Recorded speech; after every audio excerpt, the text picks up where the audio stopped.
Hello, welcome to another AMA at Encode. Massive welcome to everyone here. Maybe drop in the chat where you're coming from. It's always cool to see where everyone is from around the world. So many different time zones. That's the beauty of an AMA online. We are welcomed today by Roxana Danila. Welcome, Roxana. How are you doing? Hi, it's good to be here. Yeah, that's perfect. Thank you so much for coming. We really appreciate it. We're excited to ask you a couple questions. So let's shoot into it straight away. So basically, Roxana is the Chief Technology Officer at Nexus Mutual, where she built the engineering team. She is a project-minded engineer with over 5 years experience in leading and building software products at scale. She previously worked at Entrepreneur First and was the tech lead at Facebook. Nexus Mutual is a decentralized alternative to insurance. It uses the power of Ethereum so people can share risk together without the need of any insurance company. This enables other members to purchase cover on those contracts. Risk assessors are rewarded with 50% of the cover purchase price divided proportionately between the stakers and get burnt if there's any successful claim.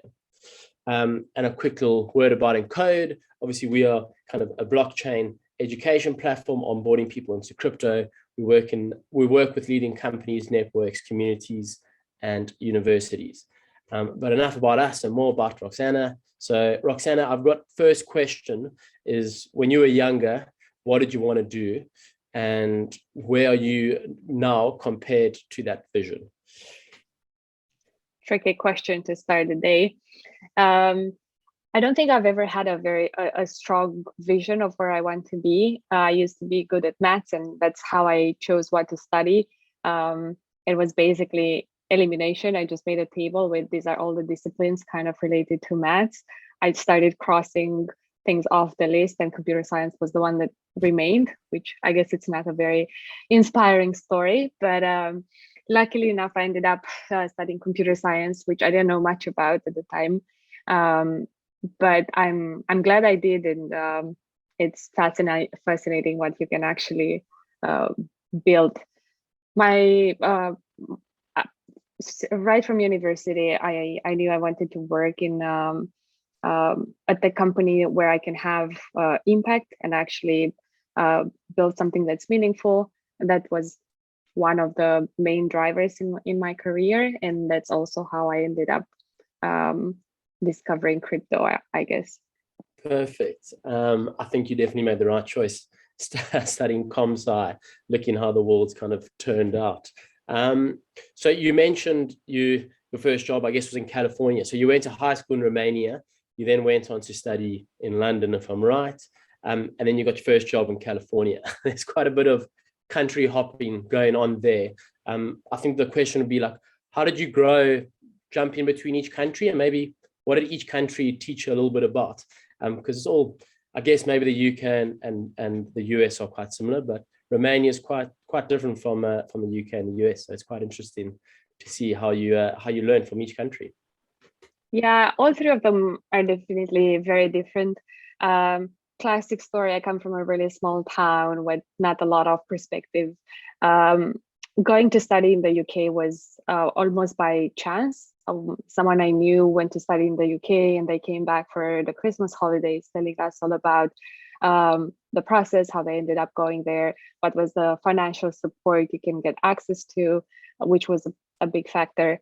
And that seemed like a really good opportunity that I wanted to jump on board. My parents thought I'm a bit crazy, and they wanted to support me, but they had limited possibilities. So basically, it's been moving to London. It's been probably the biggest shock I've ever had when hopping countries, from a 10,000 people town to London. That was a massive jump. A lot of being exposed to a lot of cultures and people from all over the world. That's definitely been the experience that defined me most as a person. While moving to California was all about career in tech. Like in California, I did my first internship with Facebook. Being in the middle of Silicon Valley was definitely really inspiring for my career and made me kind of confirm that I made the right choice, and I'm in an industry that I really enjoy, around people I really resonate with. And I guess this is more of an impromptu question than a prepped question, but who would have been your biggest influence during your time in California? Silicon Valley is such a crazy place. So I was wondering if there was anyone that really inspired you while you were there. A lot of the colleagues of my colleagues at the time that I worked with were truly inspirational. They were really strong engineers that I had a lot to learn from, and I think they really defined my style of defined me as a professional in terms of one of the big things around in our team and in the culture of the people I worked with was that we had this like corporate saying on all the walls: nothing at Facebook is someone else's problem. But I think that was something that people really lived towards, and also really defined how I want to work in a team and how I want to build a team. Cool. Working in a team, I think, is such a key to success, bouncing off each other. So you were the tech lead at Facebook for a time, and now you're the CTO at Nexus Mutual. How was the switch to Web3? How did that play out for you, and how did it come about? I guess, when was the first time you heard about Web3, and how's the switch been for you? So I heard about crypto before Web3 was a thing. I bumped into a bunch of articles on the internet about, Bitcoin and all that stuff. So my first interaction with crypto was actually Bitcoin that led me to a rabbit hole. And the one thing that was really interesting to me was the privacy aspect. So I bumped into privacy coins like Monero, and reading more about finance and economics, which were areas I had no previous experience in. And then one thing kind of led to another. I resonated with a lot of the core values that this ecosystem was initially built on. And at some point, I was just doing this on the side. I never really considered making a career out of it. It was kind of niche. Whenever I spoke to my Facebook friends about crypto, they thought I'm a bit crazy. They didn't quite understand what this crypto is about.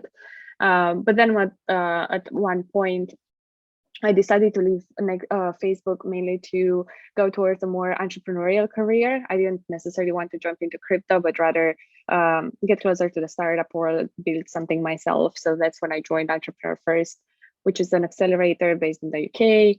And they basically try to get people together who can potentially found a company together.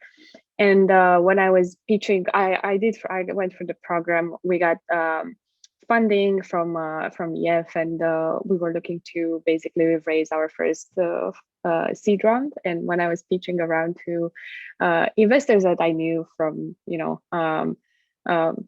investors that I knew around, usually 10 minutes into the pitch would switch conversation to crypto.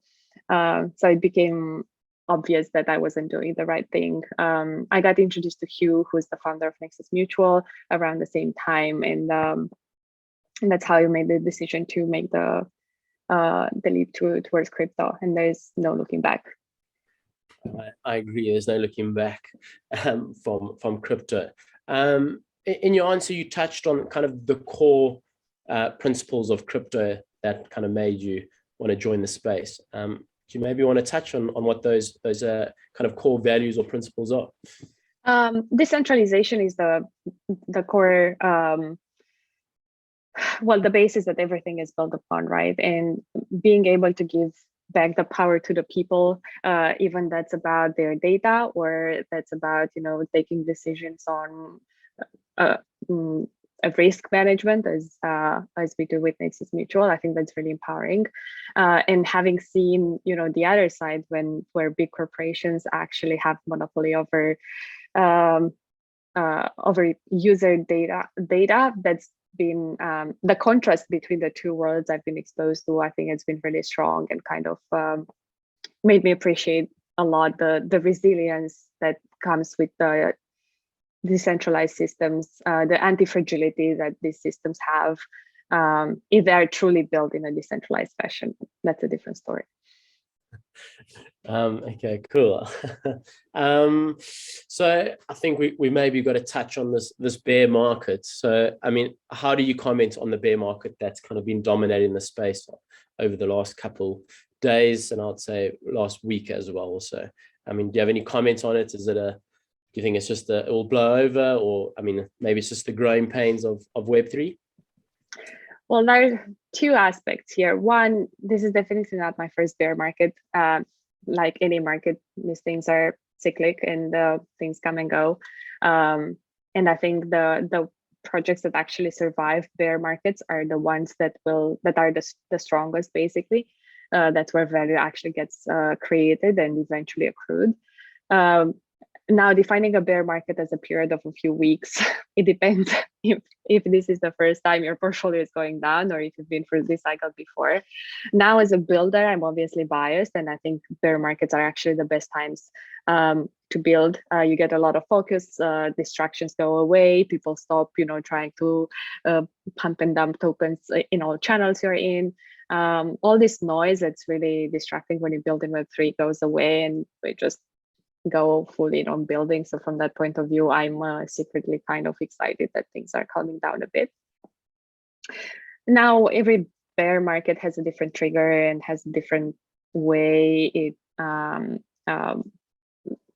it takes place. I think this time it happens in an interesting macro context where it's not just crypto that's going down. It's kind of a lot of other asset classes are being in the same position. So I think it's going to be interesting how this time plays out, given the macro context as well. In the meantime, it's a great time to build.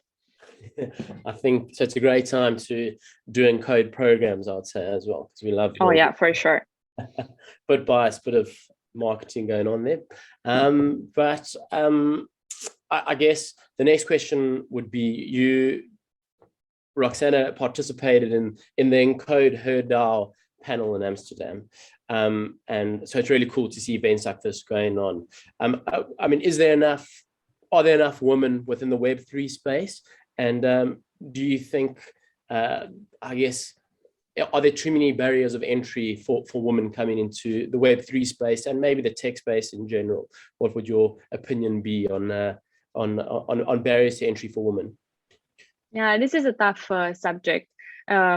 I think what happens in crypto is reflective of what happens in the wider industry and in general, from computer science programs to software engineering careers, all the way to crypto in particular. The percentage of the ratio between men and women is far from being equal. Now, why this happens, I think there are various opinions and various ways to look at the core problem. Crypto as an industry can be quite intimidating because it comes with a lot of jargon. It comes with a lot of technical terms that everybody's expecting you to know and just are being thrown around in conversations in Discords. But at the same time, it comes with a huge benefit compared to the rest of the technology sector, that everything, or a large amount of the things we build in Web3 are open source, but we build in the open. Community is a strong aspect of it as well. So you do have access to founders, employees, protocol engineers, everything in Discourse. There are a lot of meaningful conversations you can follow along and educate yourself. There are programs like Encode. So in short, the answer is no, there are not enough women, but I'm hopeful because it's an industry that's open, and hopefully this will ease out, the onboarding of more women in the space. But that's not just going to happen. I think it's on all of us to create an inclusive environment for women and other minorities to feel comfortable to join. And given that we want to build from scratch, financial systems and decentralized system and decentralized social networks, we need input from these groups as well, so they're well represented, and that kind of translates into the design of the protocols themselves. Yeah, that's really, really cool. I think I completely agree with your outlook on that. And I guess, so, I mean, what does crypto need more of? Do we need more kind of Encode her die events? I mean, what would be number one on your list to encourage minorities and I would say and women into the Web3 space? I think education is definitely one of the biggest gaps. More Encode, more encodes, or encode, scaling up Encode to be able to run tracks and go source talent. I think just having visibility into women groups, even if they're not already enrolled in a technical university or something, or if they don't follow a technical career, I think there is space for a lot of skill sets and perspective. Just reach out and give access to all this education that we have available to all these women. I don't think there is an easy answer to this question. So this is just, barely scratching the surface what I'm saying here. And it's kind of easy to say, just go and develop education programs. But I think it's about making sure all of us kind of contribute in making this a friendly environment for everyone. And yeah, as scaling up Encode-like efforts to welcome more minorities in the space. Perfect. Thank you so much. That's a compliment to Encode as well. So we appreciate it, and we'll keep doing our best. I think kind of before I get into the decentralized insurance questions, I think it's always really good to get a definition of what decentralized insurance is from a guru like yourself.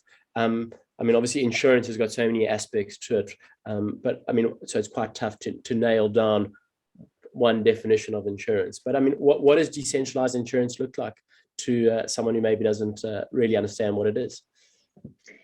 You can think of decentralized insurance from two different angles. One is what are the mechanics of the insurance and what makes it decentralized? And two, what are the types of insurance products that you offer, and how are they related to the broader decentralized ecosystem? So from that point of from the first angle, you can think of Nexus Mutual, or like decentralized insurance, or Nexus Mutual in particular, as a marketplace for risk.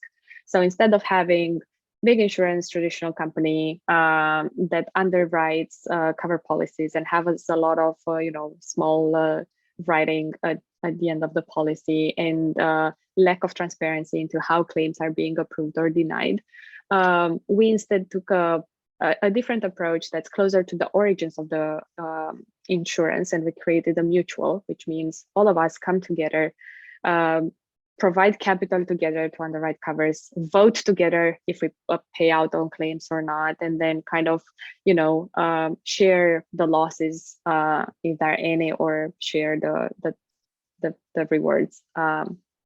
The kind of products that this is how Nexus works at a glance. The kind of products Nexus is offering right now are around the risks that are specific to Web3 and DeFi in particular. So smart contract hacks, be that because of an oracle that failed, or a bug in the smart contract, or an economic design problem that's fundamental to the protocol. That's one category of risks we cover. The other one is yield tokens depegging.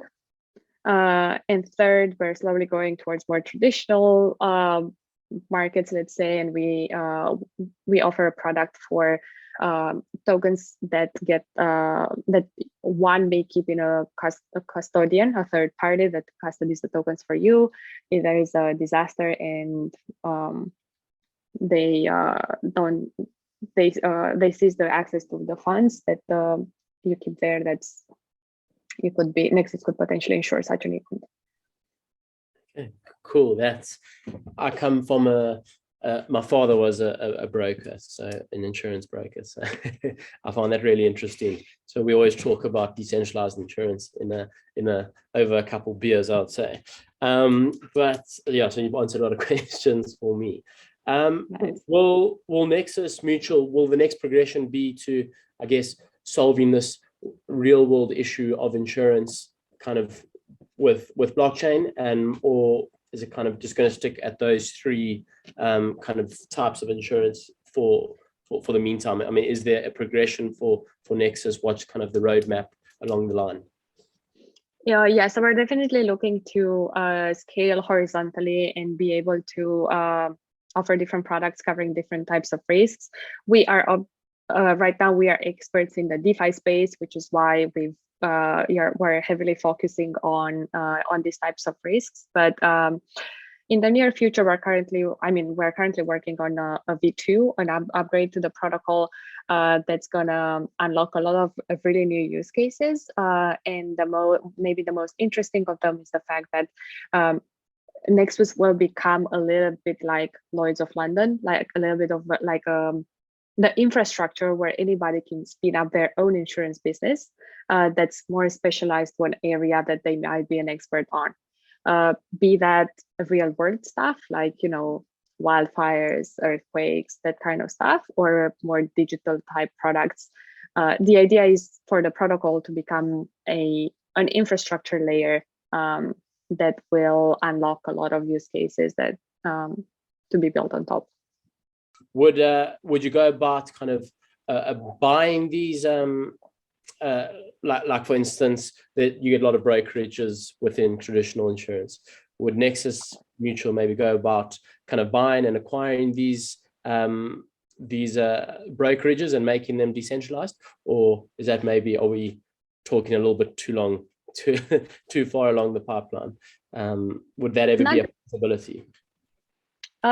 Not something on the immediate roadmap, that's for sure. But we do admit that what's really powerful in the in insurance in particular is having a good distribution network.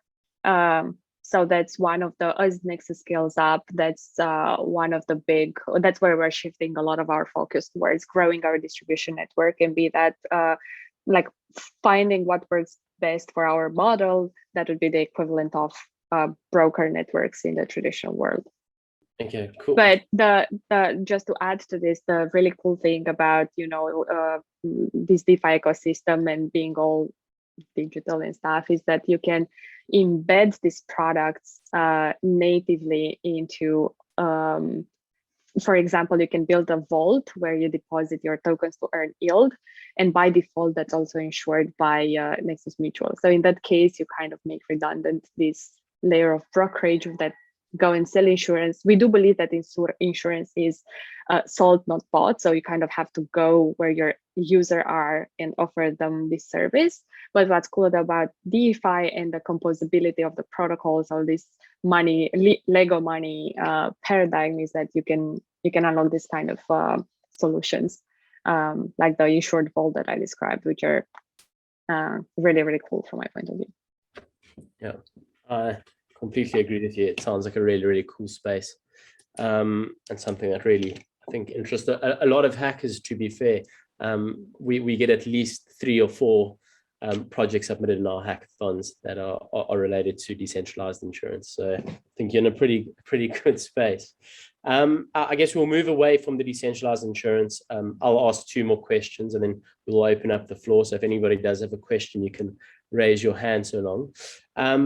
I think the first question would be, is your goal to kind of stay at a Nexus Mutual, or maybe you mentioned earlier that you kind of have a bit of an entrepreneurial spirit? Would there ever be kind of a possibility to start your own thing within the space? And if so, what would that be? Well, I really like what I'm doing at Nexus, so I'm not going anywhere. I think there is a lot of like being pretty much the first hire in the engineering team, being able to build that from scratch and kind of see the product evolve from its initial form to where we are today. I think that's as entrepreneurial as it gets from this point of view. I'm excited to see what kind of applications we will end up building on top of the protocol, and if the team is going to kind of split and do more protocol and application type layer stuff, but I'm not going anywhere. Okay, great, thank you. And I guess the last question would be a really, really broad question, but we kind of ask everyone we have on the AMA with this. What are kind of your favorite resources to learn about the Web3 space? Good question. It's been a while, but Bankless is a good resource. Well, Twitter in itself, but finding the right people to follow on Twitter when you just join it, it's probably intimidating. So I basically spend much more time than I'm willing to admit on Twitter. I'm sure that since I've been following the initial newsletters that give regular updates, since my beginnings in Web3, a lot of new newsletters came up. Right now, I get most of my information on Twitter. I don't really follow a lot of newsletters, so I just limit my recommendation to Bankless for now. Okay, cool. Yeah, I think Twitter is kind of the main source of of resources for everyone in the space. Okay, we are open to the floor. So if we have any questions, there we go. I think we've got 2 straight away. So Umia, if you want to shoot away, just ask your question. Yeah, so I have like a couple of questions. I didn't know that there's something like insurance solution in the Web3. So it's great to know that there are that you're working on such solutions to safeguard the crypto investors and all. My question is that so if there was a cyber attack, and lots of users actually lost all their tokens, right? And they were like subscribed with your solution. So how would it be sustainable for you to actually reimburse all of them, and yet you can cover your losses and everything? How would that work? That's a good question. That's basically the bread and butter of the insurance business, and it's on us to do proper risk management when we offer such insurance. Some of the mechanics of Nexus that are relevant to your question are the fact that insurance scales really well horizontally. So the idea is to sell. Stepping back for a second, you have a capital pool. Like a pool of funds that you use to underwrite these covers, and you basically we can only sell 20 cover on one particular product. So let's say Aave in this case, up to 20% of the capital pool, which means in the case that we can support up to 5 protocols being fully hacked and at the same time, and still have money to pay all of them. Now, the chances, it's all about what are the chances of this actually happening, and that's where I guess the beauty of risk management comes in. Coming up with good boundaries to make sure we don't sell more than we could actually pay if something happens. So we can't sell infinite. If all the users of Aave would want to buy cover tomorrow, Aave has, I don't know how much value locked it has right now. It's probably over 1 billion or something. We wouldn't have the capacity to cover all of that. Right. Secondly, I also wanted to ask will there be a subscription fee for utilizing this insurance service? It's not a subscription fee, but it works quite similar to traditional insurance policies. You select the protocol you want to be insured for, the maximum amount you'd be reimbursed in case of a hack, and the amount of time you want to be covered for. And then you pay a premium upfront based on these 3 factors. Nice to know. Thank you. Perfect. Thanks for asking that. Roxana, we have a question in the chat. You mentioned something about Nexus going to research/develop different protocols. Can you elaborate a bit more on the roadmap, the different ideas Nexus is exploring? Okay, so I guess what I mentioned earlier, just to reiterate, is that in the V2 that we have coming up, we will allow the protocol. We will allow the protocol changes in such a way that it would allow anyone to kind of build a small insurance, an insurance business on top of it. So I don't know how familiar the person who asked the question is with how Nexus works, but But to give you an example of a potential use case, right now, we have the capital pool. Then we have people, well, users that hold the Nexus token in stake to open up capacity for certain protocols we want to sell cover on. So I stake 100 NXM, and the equivalent of 100 NXM becomes available to sell cover on.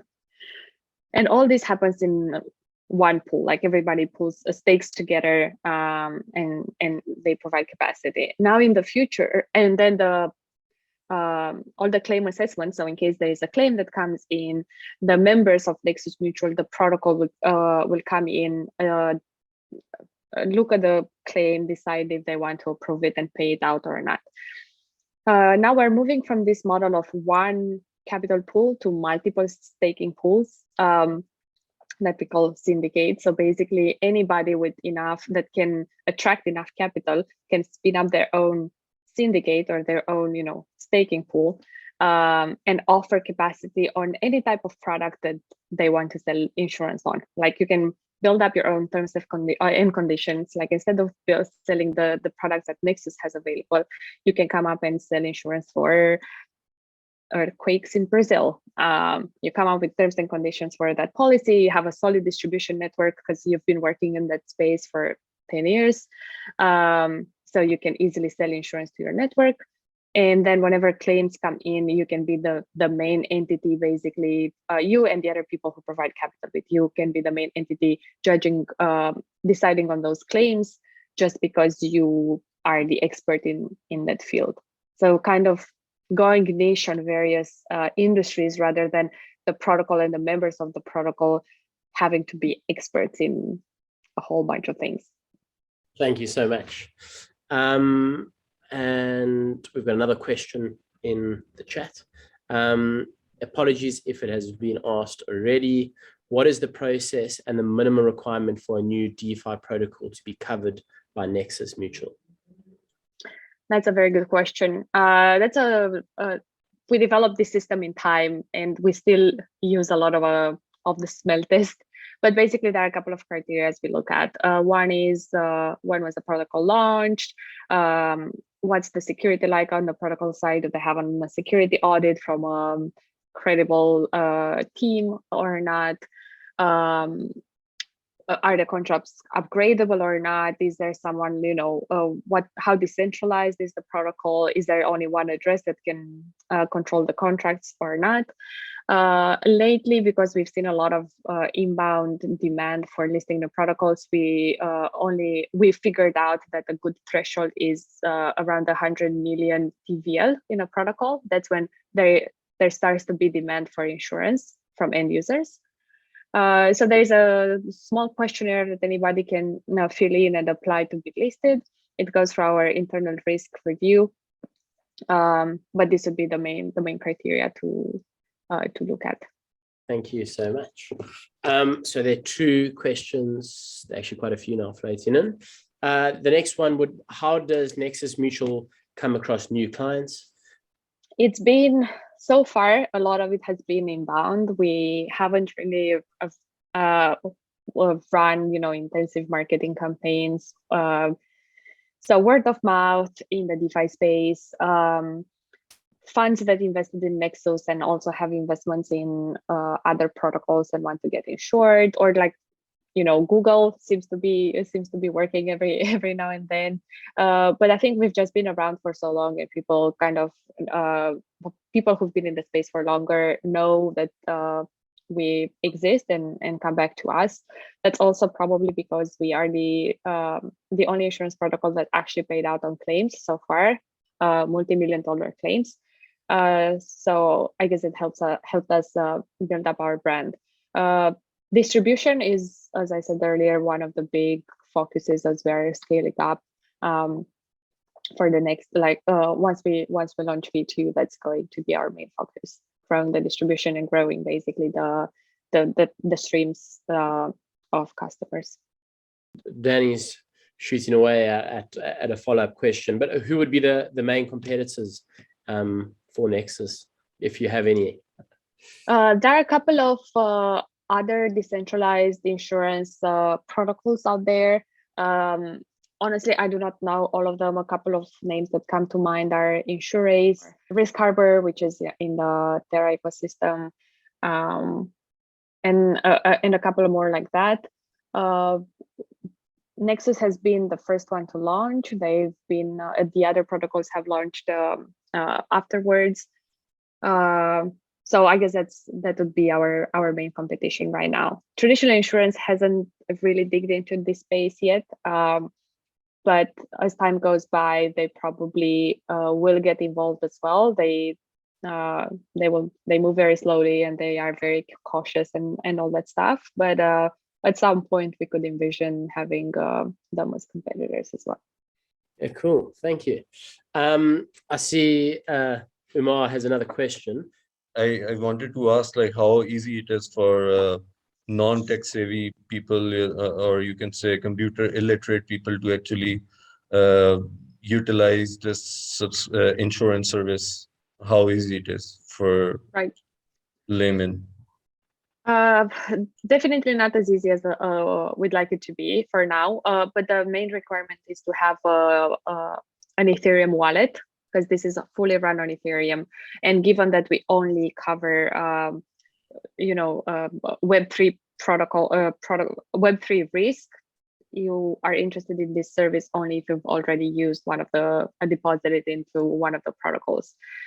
We are looking to get to a much slicker integration and get to a point where, buying insurance is literally just a check mark at the end of your wherever you deposit fiat or other crypto into a protocol. We would like insurance to just be a checkbox at that point, where we still have work to do to get there.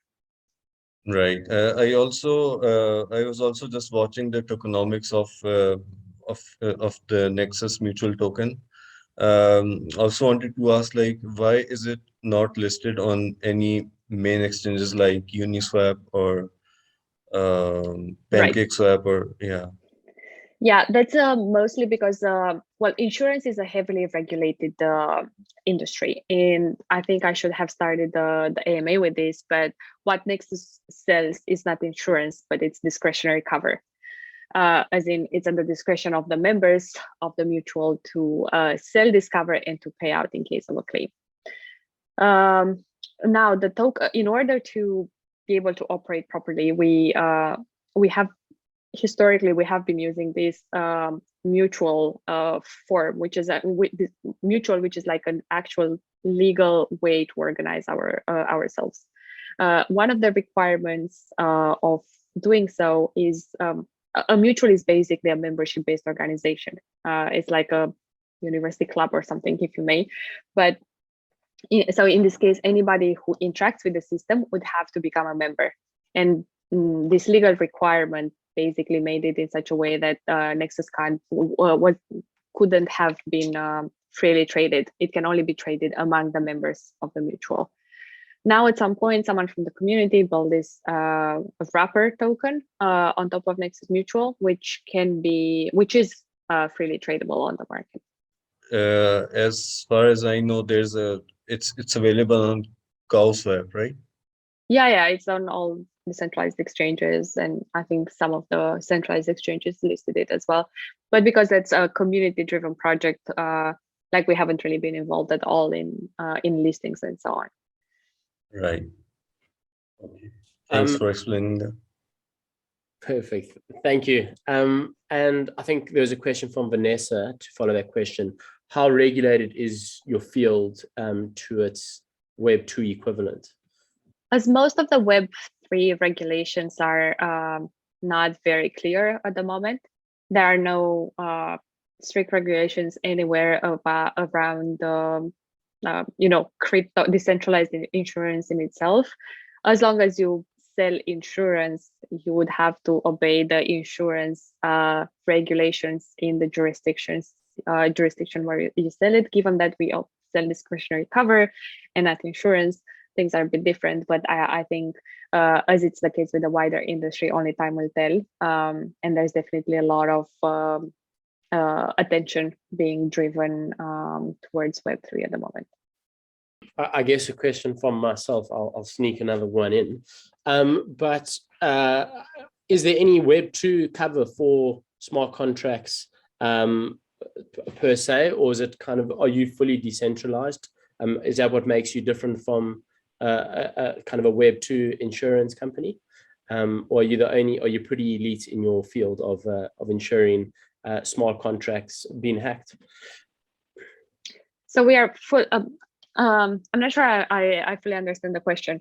Are you asking why we're not also covering Web2? We're not offering products for Web2, or are there if any, we are fully decentralized? Are there any like traditional insurance companies that are offering a similar service? Or are you, it's kind of what makes you different that you are decentralized as well, and you're the only kind of real competitors within the space? Does that make sense? Yeah. So to the best of our knowledge, or to the best of my knowledge at least, traditional insurance companies do not offer anything similar to what we do. They started offering writing out a really small policies for custodians. So imagine something like Coinbase, they have billions in assets. And they only have something like 2 million or so a cover policy of around 2 million, or anyway a really small percentage, with really restrictive terms as well.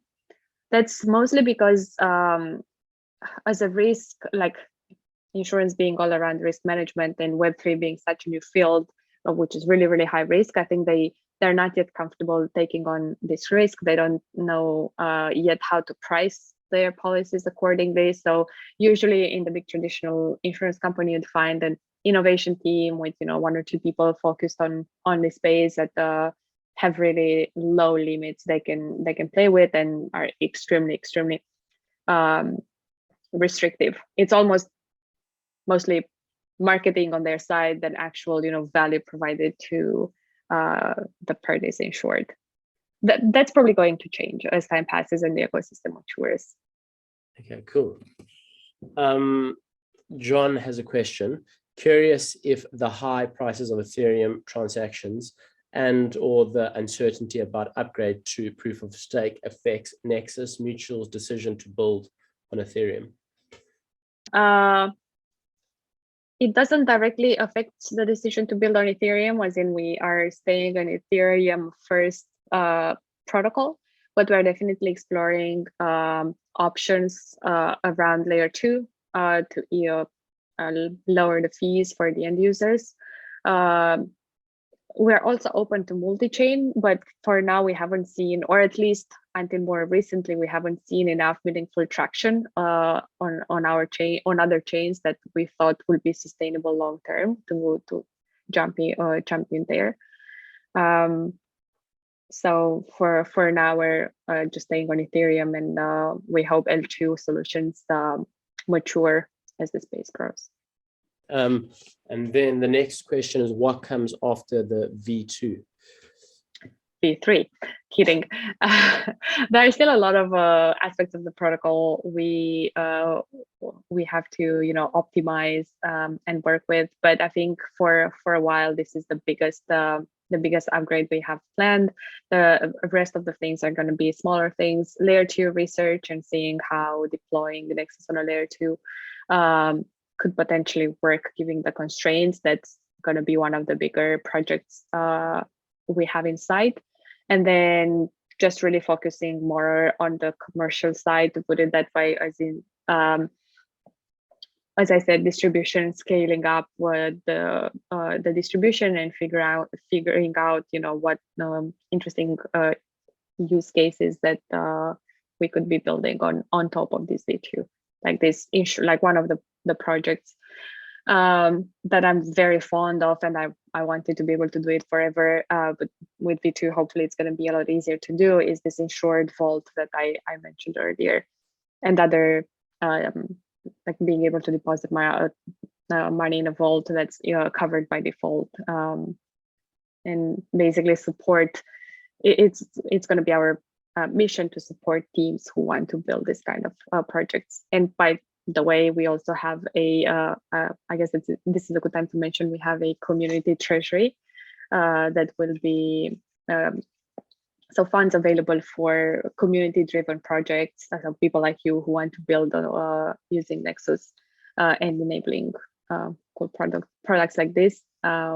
We're super happy to collaborate and fund such initiatives. Thanks. Steve asked quite an interesting question. He says, if I'm remembering correctly, Nexus insures stablecoins. How does a Web3 company go about insuring one such as UST? And how would an insurance company go about paying out for a stablecoin that gets unpicked? Right. So to clarify, we don't have any product that covers stablecoins right now.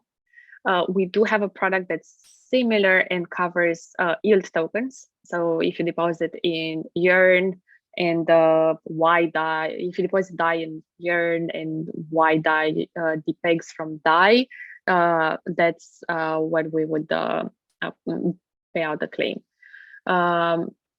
With a USD, I guess the same, like if we are using the same type of product as yield token cover, we could potentially offer in the future a stablecoin product. So if we have that, I guess that's just going to be similar to other products, as in have limits on how much we can sell on it. As a matter of fact, we do offer cover for Anchor, but we explicitly excluded USD depeg from the terms and conditions just because we thought the risk is way too high, and that wasn't a risk we could have taken under the general product we had structured at the time.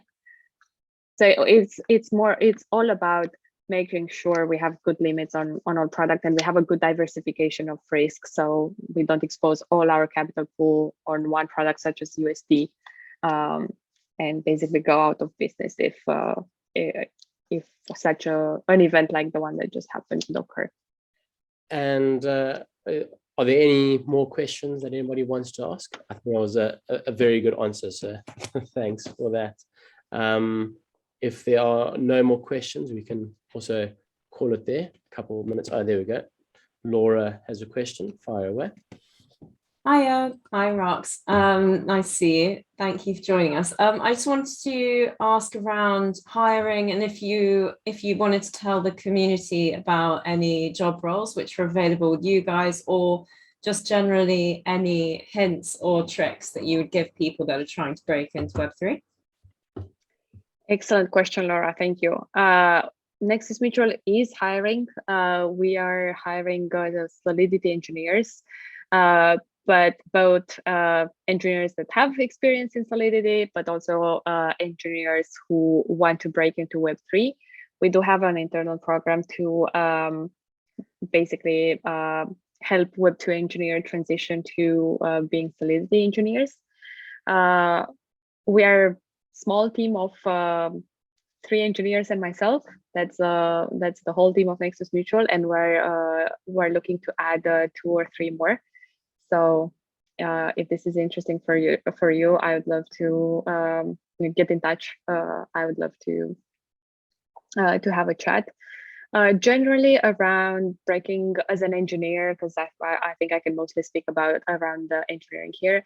As an engineer who wants to break into Web3, I think there are, from my experience, this is the biggest gap in terms of talent in this space. And literally every single CTO or CEO I meet around is complaining about how hard it is to find Solidity engineers, which is why most of the protocols will offer internal onboarding towards Solidity, and they would just hire, solid Web2 engineers who are willing to learn Solidity and get them internally for the Solidity track. And I think that is actually a great way to break into Web3. The other thing I can think of is general, hackathons. A lot of these projects, a lot of the protocols sponsor hackathons and have a presence there, and it's a great opportunity to get into the ins and outs of various protocols.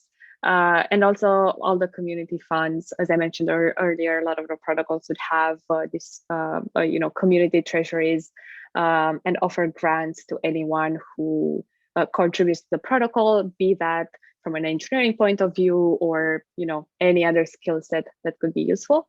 So yeah, definitely all these three tracks I think are excellent to get anybody from Web 2 to Web 3. I think someone just asked in the chat if there is a formal way to apply. No, the best, well, we do have an application form, but the best way is to just shoot me an email, me or Laura an email, and we'll take it from there. Thank you for that. And 3 engineers is really small. That's, I think it's really, really impressive to kind of understand the magnitude of what you're doing. So I think we'll call it there. A huge thank you for coming and letting us ask some questions and firing away and learning a lot more about decentralized insurance. I think it's a first time for many of us to kind of understand kind of what the concept actually is. And obviously Hugh was here as well a couple months ago. So it's so great to have Nexus Mutual as a friend of Encode. So thank you so much. Thank you so much for having me. And thank you for everything you're doing for the space. Massive pleasure. Yeah. Thank you so much. Thanks, everyone. Bye-bye.